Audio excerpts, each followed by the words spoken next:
Hey everybody, I just wanted to mention this before the show starts, that Clay, who is guest hosting this episode, and you guys know him because he's been a frequent guest host of many of the episodes of the Pensky podcast. Clay is out at the Emerald City Comic Con this weekend, which is March 2nd to the 5th of 2017. It's out in Seattle, Washington. He is out there plugging and pitching and selling his new comic Redline he did the art for. It was written by Neil Holman, who is a producer and art director for the FX show Archer that you might be familiar with. Anyway, Clay did some of the art. He's going to be out there talking about it. So he's going to be out at the Emerald City Comic Con. If any of you guys are out there, March 2nd to 5th, stop by, say hello to Clay.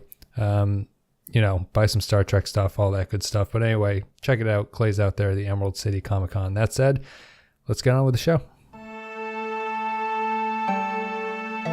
Space, the final frontier. These are the voyages of the starship Enterprise.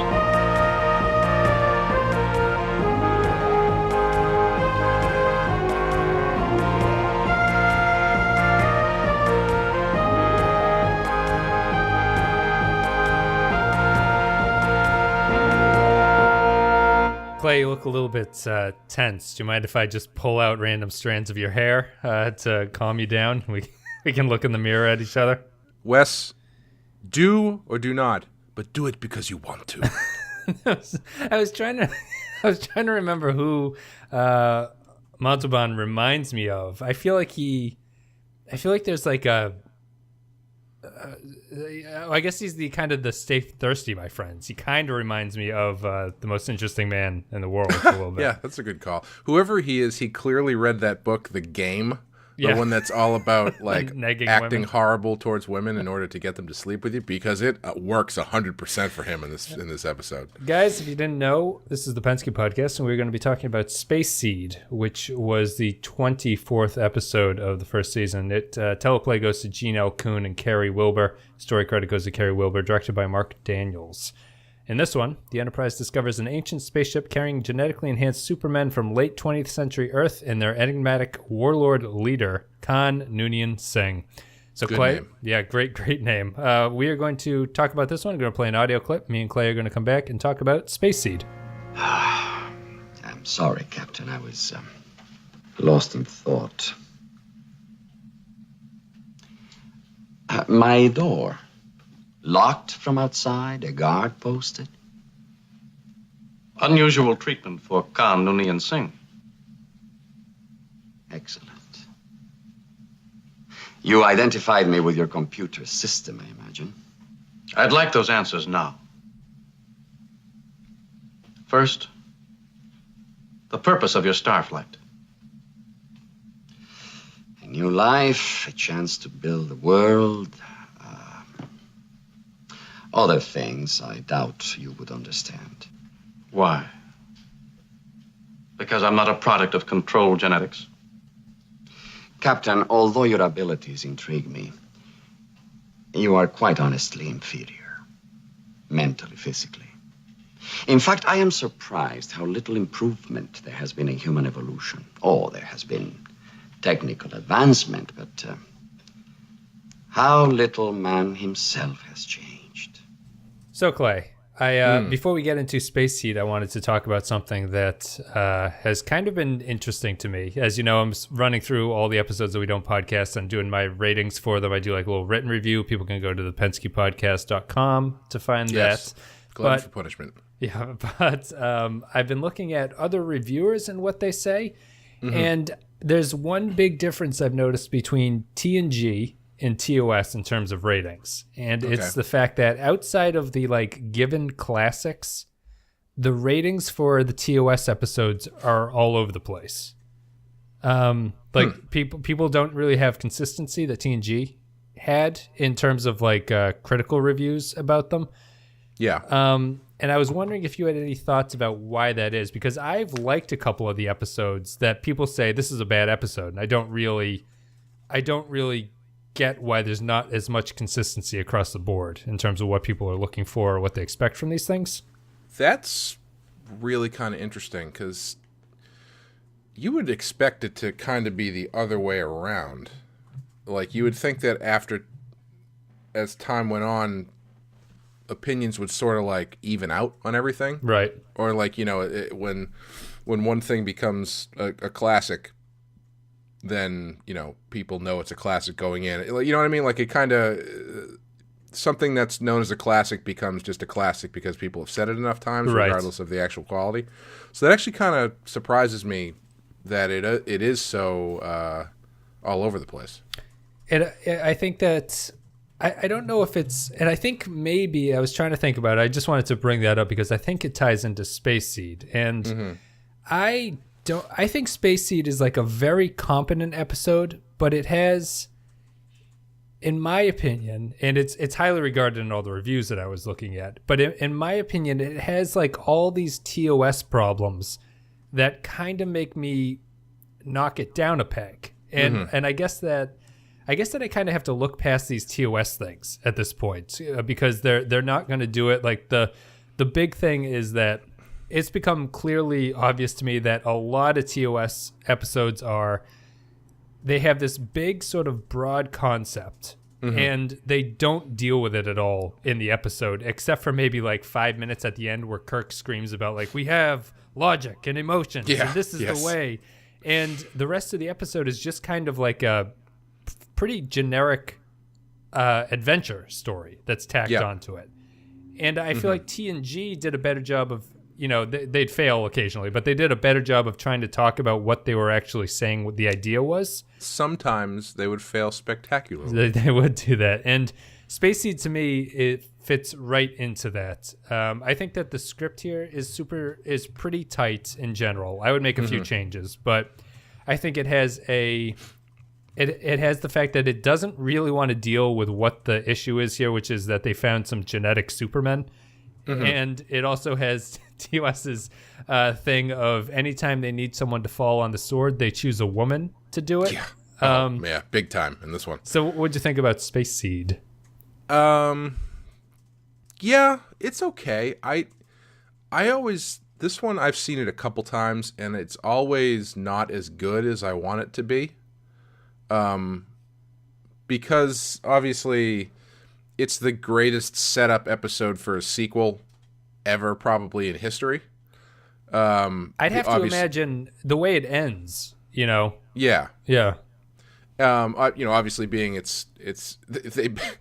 you could cut the end of this movie into the beginning of the Wrath of Khan, and it would be just fantastic. Right. With Spock saying, "Hey, what would be real interesting would be to stop by and see what these guys are doing in a few years, just to see how things shake out."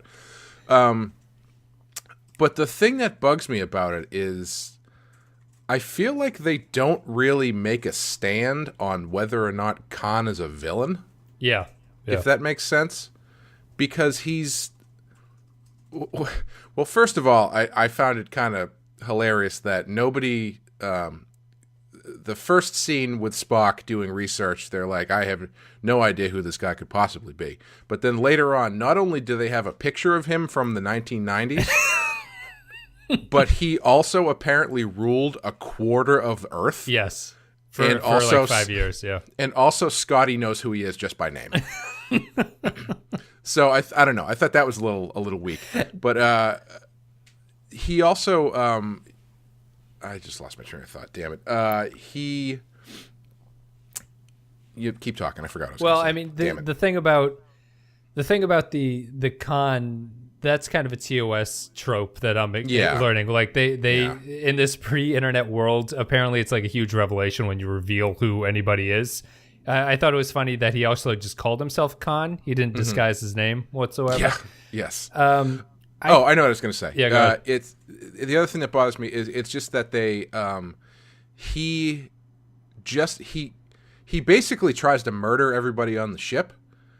And then at the end, when they stop him, he's just sort of like, well, I had to try. So how about, like, there's no real animosity toward him or him towards anybody else at the end. Yeah. It's just like, well, you had me in prison, so I had to at least try to break out once. Or, right. It's just a really weird vibe given what he has just done. And also the fact that he has brainwashed that woman somehow.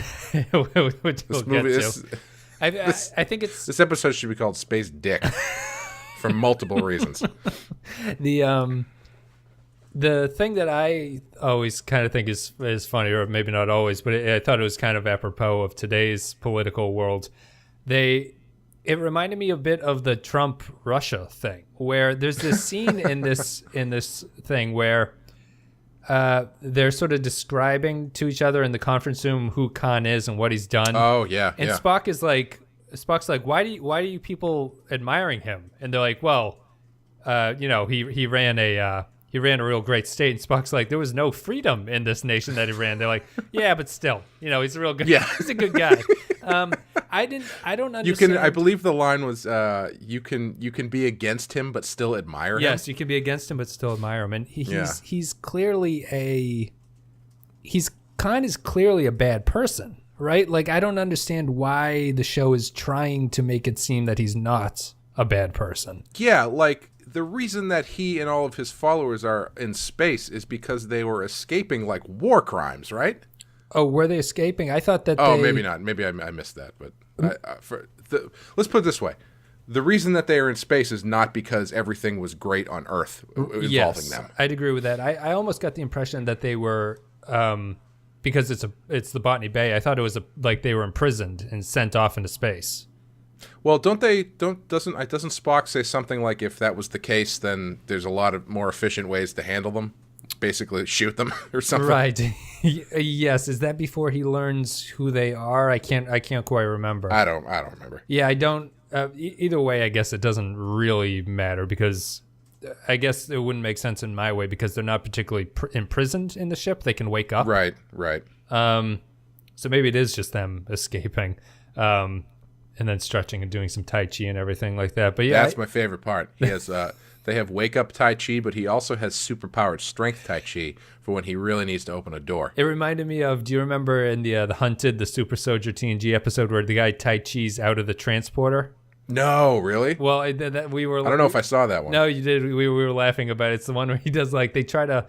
Wait, I did see it? It's the one... There's so many episodes. How do you even remember the ones that I saw? It's the one with the James Cromwell is the leader of, like, the planet. Right. Yeah. Okay. Yeah, and that guy, he does, like, Tai Chi, and he explodes out of the transporter beam and somehow escapes onto the ship. I'm glad we laughed about that, because it sounds hilarious. But Space Seed, yeah, do you think that I just have to... Do you think it's a flaw of TOS that they never really want to embrace what they're talking about? Like, in terms of this episode, Khan is supposed to be a genetically engineered, super intelligent, and super strong person who Kirk outsmarts and beats the shit out of at the end of the episode. Yeah, that's... his super strength is a bit of an issue, not only in this, but I never even bring that up ever.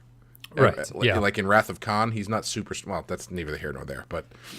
Yeah, but his super strength is he's super strong until he's not stronger than a pipe across the back, apparently. But then again, who is? In one of the most obvious stunt double fight scenes I think that I've seen in a long time. And I know. I wish they had a shot like they just cut over to Shatner and Montalban just like sharing a bowl of popcorn, watching the stuntmen do it. So do you think it's a problem that TOS doesn't really care to embrace these ideas? And some of the ideas are like really good, and I'm surprised that the episodes don't go whole hog with them. Well, for this one, what part of the idea do you wish they expanded on? Specifically, the eugenics thing, or like, because I feel like there's actually kind of a lot of moving parts in this one as far as like avenues they could go down.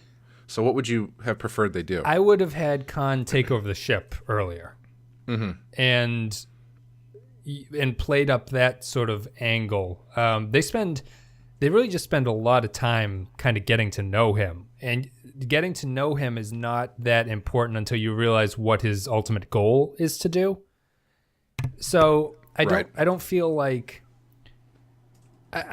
you gain a lot by sort of just acknowledging the fact that there was a eugenics war in the past and that these are some of the people. And, even once the crew starts to realize who he is, they don't particularly do anything security-wise about him, even though they acknowledge that he's super smart and super strong and he's studying the ship manuals in his spare time and stuff like that. Yeah, I had kind of an issue with that because I would like to think that Kirk would be smart enough for when the mysterious space person who wakes up out of a 200-year coma says, hey, you know, I'm really into engineering.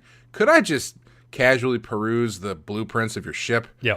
That he would, like, give him the wrong blueprints or something. You know, like, he doesn't know what the outside of the ship looks like. Just give him the blueprints to, like, a Romulan ship. Yeah, the Reliant or something. Right? Yeah, the Reliant. We can foreshadow it. I think that I think it's just that kind of thing. Like, was there any avenue you were thinking that you'd want to take the episode and they didn't go that direction, or? Well, I think it just comes down to me that for me, let me say that again. For me, I think it just comes down to that they don't really make a stand on Khan as a bad guy, or like, because, you know, like you're saying, they have the whole thing about the eugenics war and all of this stuff about World War III on Earth and super soldiers and all this kind of crap. But if you take that out, literally nothing changes about the plot of this show. Right. It's just backstory, and it gives you I was going to say it gives you a reason for the ship historian to fall in love with him, but I mean, he could be just a normal dude. I mean, there's nothing special. That doesn't add anything to his character. Right. This. Yeah. You know, it just all it does is it gives you this backstory that all of these guys were basically Napoleons, or as what do they say? Yeah, they're 80 Napoleons and some other person, right? Yeah, what is it? Superior intellect breeds superior ambition, or something like that. Yeah.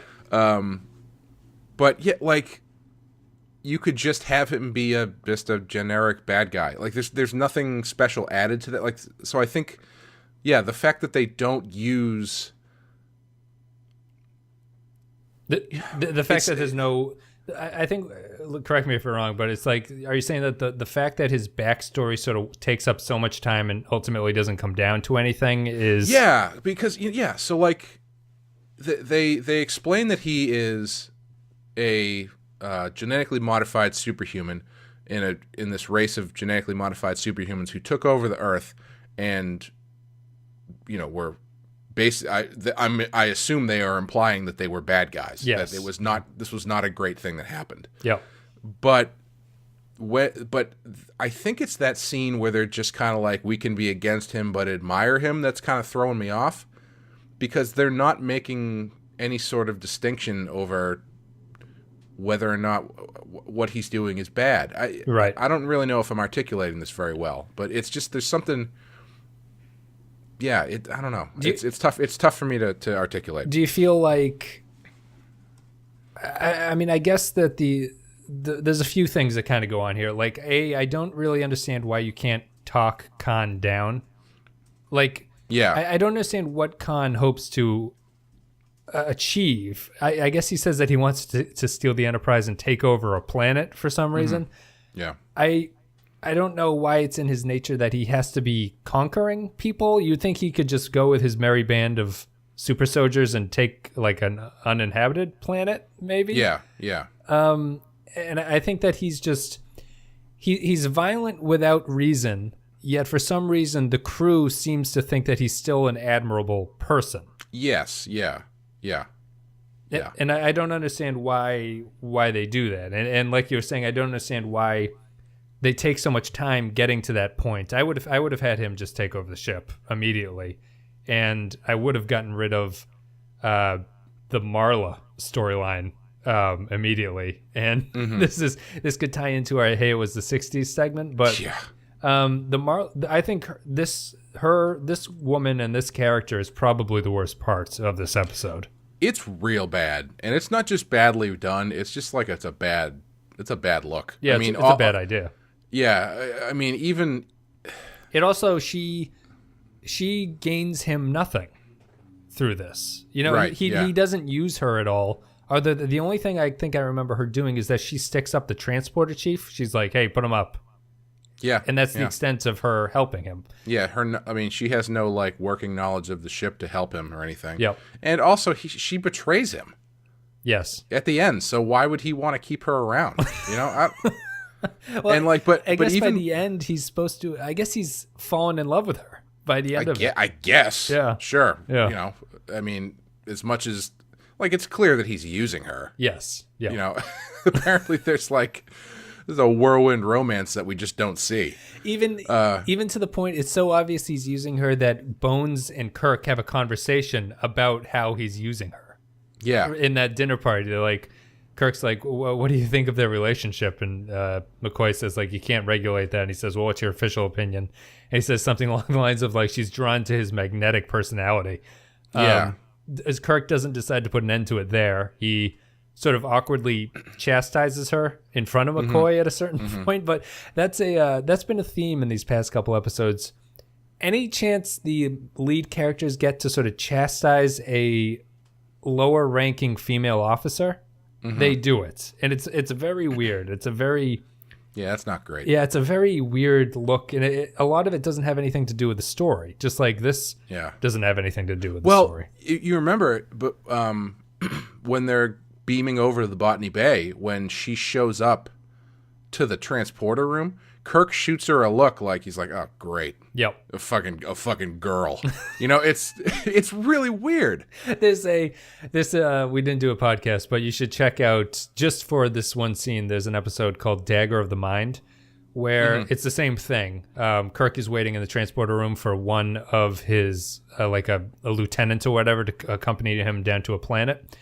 And she shows up, and apparently the backstory is that they basically boned during the starship's Christmas party, and it's incredibly awkward for Kirk, and that's kind of that's the storyline. Don't you hate that, guys? That's really weird. This passes it off, and I will say that the best part of this, Montalban is probably the best part of this episode. He's pretty awesome. He is very awesome. He's definitely charismatic. He speaks very, very powerfully. He's super effective in this role, and I think he does a really good job of conveying his supposed superiority without outright saying it. He does say it at one point that you are all inferior to me. Yeah. But he does a good job of, when the beat I really love is when he asks Kirk his name and Kirk tells him, and then Kirk sort of waits for his response and he doesn't say anything. And then he's just staring at him. He says, and what's your name? It's little stuff like that I appreciate. Yeah, he's the master. He's a really good manipulator. He's really good manipulator. They lay it on kind of thick when it comes to the woman, but he's very comes across as very powerful without having to monologue about it. Yes, yeah. And he gives what I think is McCoy gets a really good scene where when Khan wakes up and grabs him by the neck, holds a knife to his neck. Oh, yeah. Oh, I thought that scene was great. McCoy is a badass. So much better than that doctor from the cage. Yeah, I think that's a good moment for that character. It says a lot about him. It's just, you can either cut my throat or you can choke me out. You have to choose one of them and do it. Yeah. When he suggests or gives him a recommendation on where to cut. Yes. that's pretty badass. And I guess it illuminates the Khan character. The Khan character respects that kind of talk and allows it to happen.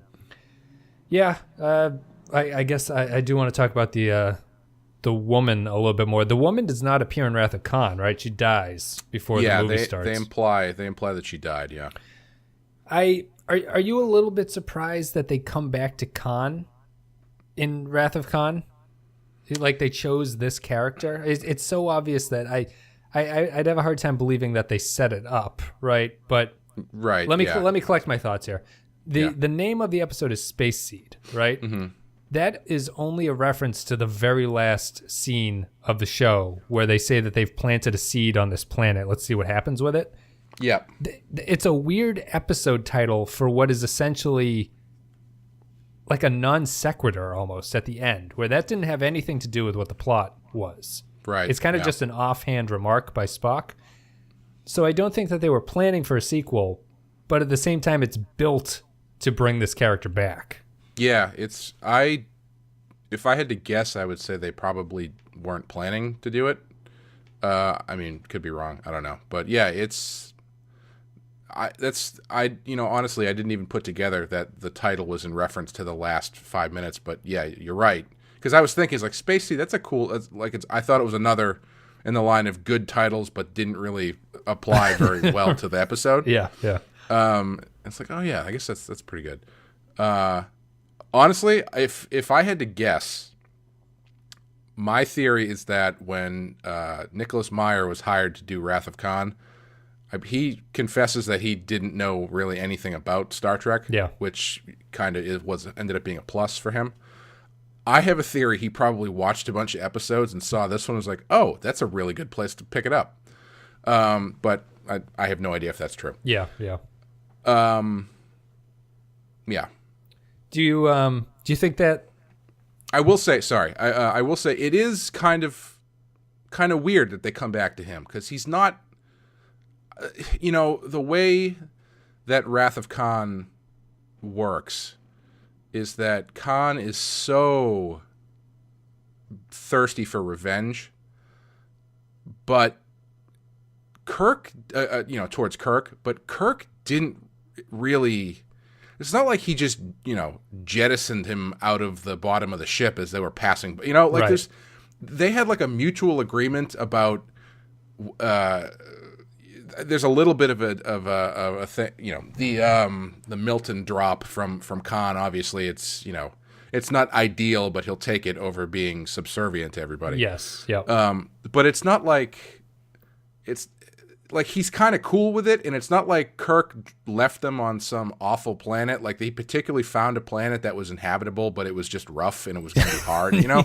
It's like he says, it's like they dropped him off in Australia. Yes. I mean, Australia, I'm sure, was very difficult when they first showed up. But the point is, the stuff that happens in Wrath of Khan to make Khan so angry is not Kirk's fault whatsoever. Right. Yeah.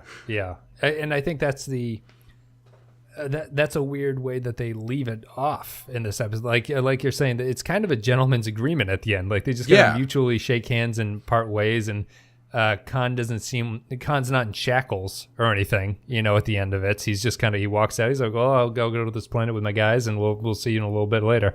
Yeah. If the end of this episode had been Kirk, I wish they had done this now I'm thinking about it. If it had been Kirk outsmarting Khan and getting his guys to believe that they were doing X when actually they were doing Y, and the Y ended up being Kirk hitting a button and dropping them off on some planet, jettisoning them from the Enterprise, and then Bones or Spock says oh, you just shot them to their doom, and he's like, well, no, it's a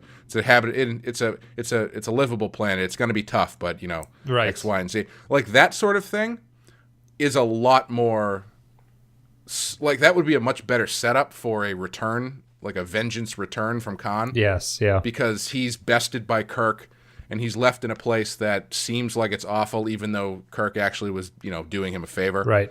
And whereas, here it's just they kind of agree to disagree about who should run the ship, and they just drop him off on some planet that is. It's going to be fine. Yeah. It's going to be a little bit rough, but they're super smart. They'll take care of it. Yeah. I don't know. It's not like I think it's a bad episode in and of itself. No. I think that it has a few questions that I would want answered, and I think everything makes sense relatively, outside of the fact that, that you bring the character back and, the sort of quibbles that we mentioned before. But I think in terms of just an episode of TV, I think it works fine. One question for you: why was Khan wearing a security uniform in that one scene? Did you notice that? No idea. Okay. Yeah, I guess he just needed a shirt. It wasn't before he went back to the Botany Bay and everybody got those sweet tracksuits that they had in storage, I guess. They're very very cult-like with their uniforms and their Tai Chi and everything like that. I loved that when they had their little formal dinner, he just happened to find this sick neo-Indian gold jacket that didn't require a shirt to wear. And if you noticed, did you I guess that, how I mentioned in that other podcast we did about the Riley was eating Starbursts in engineering. I guess that's just the food now. It's in every single episode, those little Starburst things. Yeah. Yeah, Yeah, I don't remember Into Darkness all that well, but Neither did the people who wrote it. Into Darkness, there's something about Khan trying to protect the other people, right?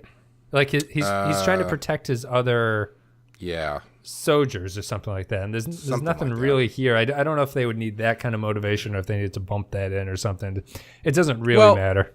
I've been trying to think about, what I was saying before that I couldn't really articulate, and I think it's that they don't make a stand, not specifically about Khan, but about eugenics in general. Yeah. So, like I was saying, his backstory is completely inconsequential to his character. But if they had brought it up and used it as an excuse to talk about the concept of eugenics and selective breeding, and it being not a great thing, and it also, if he's this evil mastermind or whatever like that, they could lean into you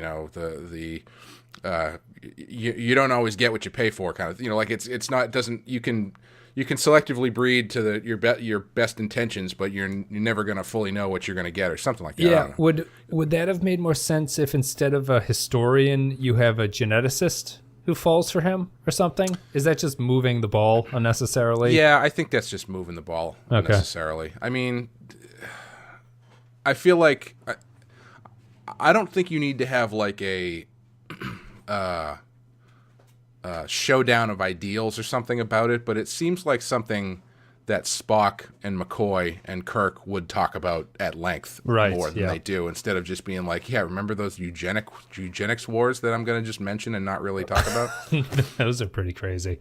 Yeah. I think I agree with that. It's a weird episode. I think I think we'll play an audio clip. Me and Clay are going to come back. Going to give our final thoughts and ratings for Space Seed. It's a shame for a good Scotsman to admit it, but I'm not up on Milton. The statement Lucifer made when he fell into the pit is it's better to rule in hell than serve in heaven. Would be interesting, Captain, to return to that world in 100 years and learn what crop had sprung from the seed you planted today. Yes, Mr. Spock. It would indeed. This is one of the episodes I watched for. I watched the original effects on it instead of the sort of remastered version. Mm-hmm. I think, and you had asked me before in one of the episodes what I thought about the remastered stuff. I still like the remastered stuff, although the original stuff has a kind of a charm to it too. Yeah, the more that I've been watching it, I wish they had passed over like a distress filter or something, because like a lot of the ship shots just seem too clean. Yes, and that's maybe the one thing. The older original shots of the ships moving, there is something weird going on. Like it's a little bit too grainy in a lot of the shots, or a little bit too dark. But the remakes don't always do it shot for shot. Like they take a little, they change it a bit. Yeah, they take a little bit of creative liberty with how they want the ships to move and things like that. And I do think that they look a little bit too artificial. It needs like a filter over it or something to tone it down a little bit. Yeah, I think so too. But on the other hand, the phaser shots and everything look much better. I guess I didn't even think about them redoing that stuff, but yeah, that makes sense. And the text over the screens is like the biggest part to me. Like the Star Trek thing is just much more vibrant and clear in the new ones. Mm-hmm. But anyway, would you our scale of 1 to 5? What are you going to give Space Seed? I'm going to give this one 3. All right. I think The Wrath of Khan is one of the best movies ever made. I'm just going to put it out there. I think it's just a fantastic movie. I think the story is great. You don't need to have seen this episode for it to work. And arguably it works better if you haven't. Right. Yeah. So I feel like this one might get a little bit of a bump from a lot of people just because of the Khan factor. Yeah. Because after you said that, I was thinking about it. It's like, if you polled Star Trek fans at the time and said, what would you like to see a sequel of? What episode would you like to see a sequel of? What character would you like to see come back for the movie? Do you think a lot of people would say Khan? No, I don't think so. Yeah, I don't think so either. And I mean, it's great that they did what they did with him, but I don't know. I think the episode is fine. It's got a couple good ideas, but they don't really fall through with it. And the stuff with the women is really bad. Yeah. I will say, however, I am really getting a new appreciation for how good the Spock and Kirk and McCoy stuff is. Yes. Because like right off the bat, the first scene in this episode, I think it's the first scene with on the bridge, right? Yeah, on the bridge with Spock and Kirk is great. Where it's I think you're the one where Kirk's in his captain's chair and they're sort of the devil and the angel on his shoulders. Yeah. It's really good. Like their chemistry is just so good, and it, that's really the heart of the show is those guys, and they do a fantastic job. And even so, I mean, later on, to a lesser extent, but in an equally great scene, I really like that dinner scene. Yes, where Spock is asking him all the questions, and then Khan recognizes it as a strategy move. Yes. I like that stuff a lot. I wish they get into that stuff more in the movie. Like, for me, I can see where someone would watch this and figure out a way or see stuff in here that would be compelling to move forward with, because I think there's some really good stuff in it. I like that scene a lot. In the movie, they get into that. Like they're never on screen together in the movie. Right. They only see each other over, ship communications in like the last 5 minutes or something like that. Yep. And it's much more of a chess game. And I appreciate that more than, I understand the show, they need their gratuitous ass beating. And I understand that you need to it's tough to have this show end in a chess match every time. Right, yeah. But I feel like this is one that could have really benefited from Kirk outthinking Khan. Not to go on too much of a tangent here at the end, but one thing that I can't stand is specifically in a lot of comic books, but specifically Superman, where the climax of a Superman story is Superman just punches harder than the other guy. Yep. I'm always a lot more interested if you can have your character win by outthinking the bad guy. Especially if you have a character who is overpowered, whether that's Superman or in this case Khan the villain. I mean, that should be the sequence where Kirk needs to think, because he can't beat Khan hand to hand. Right. Khan took a phaser out of his hands and bent it in half. I actually thought that was poorly shot as well. It does. Oh, it looks terrible. Yeah. It looks like it's made out of taffy or something. And it doesn't look like he's actually crushing it all that much. It looks like he's slightly bending it a little bit. It's not as impressive as I was hoping. Yeah, but like he does that right before they get into a fist fight. Khan should punch through Kirk's chest. Yes, he should. There's no reason that Kirk should be able to beat him straight up man to man. See, I'd almost have the overthinking thing is interesting too, because Khan is supposed to be smarter than him. He's smarter, but he's also more prideful. That's true. Yeah. And that's how they take him down in the movie. His pride gets the better of him. And I think I think that's how they do it, if I remember it correctly. And I think that's the more interesting way to go here, because that way you're beating him on a different level of his supposed. He comes off as believing himself to be the best, and that's what you use to defeat him. Right. Yeah. Yeah. I mean, maybe it would have been a little bit of a darker thing if Kirk was forced to use MacGyver or Marla, whatever her name is. Oh yeah. If you're going to throw her plot in, at least have Kirk do something somewhat ethically dubious with her to cause Khan to lose control of the ship again or something. But like, what if this is not exactly that? But I was just thinking, I'm kind of surprised they don't have her shoot him and kill him. Yes. Like that seems tailor-made for like Kirk and Khan. Khan is choking Kirk to death or something, and then MacGyver shoots him from off screen and was like, "Oh, he was such a bad man." No, she'd have to say, "Now you're history." Oh yeah, there you go. I think that's the. You should write the show. I'll go back in time and fix this one. I'll talk to Gene L. Kuhn back in '66. Yeah, I think that I think I agree with everything that you said. It's what's funny is that I went off on that tangent about how all the reviews are all over the place, but every podcast I think we've done so far with all the guests, we've come to the same score. I'm going to give this one a 3 as well. Yeah, it's sorry. I don't know if I went too far off track, but it's fine after I take all that stuff away. It's a good episode. It's not an all timer for me. Right. Yeah. I'm like you said. I'm surprised they came back to Khan. I think the plot is a little bit wonky. I think it's ridiculous that Kirk beats him in a fist fight at the end. I think that it takes a long time for the plot to really get moving. The Marla thing, this is 66, but even by 66 standards or by like a narrative standard, the woman subplot in this one is just like absurd that this is what they decided to do. Yeah. It's vaguely uncomfortable, I think, as like a modern audience when you're watching it. You mean just like on top of the misogynistic undertones and the fact that you have a Latin American playing an Indian? Yes, that's Latin American playing an Indian. Or I guess he's Latin American. Yeah, and just this reveling that the show does and sort of yelling at women and sort of chastising women. Women are always the weak link in this show. Yeah, it's really weird. Yeah, it must just be the fairer sex kind of argument from back then, but it's strange. There's a shot after they gas everybody and they pan over everybody in the bridge who's like knocked out, and I guarantee you they had a PA come over and throw Uhura's skirt up over her ass because she's just like laying on the ground ass out.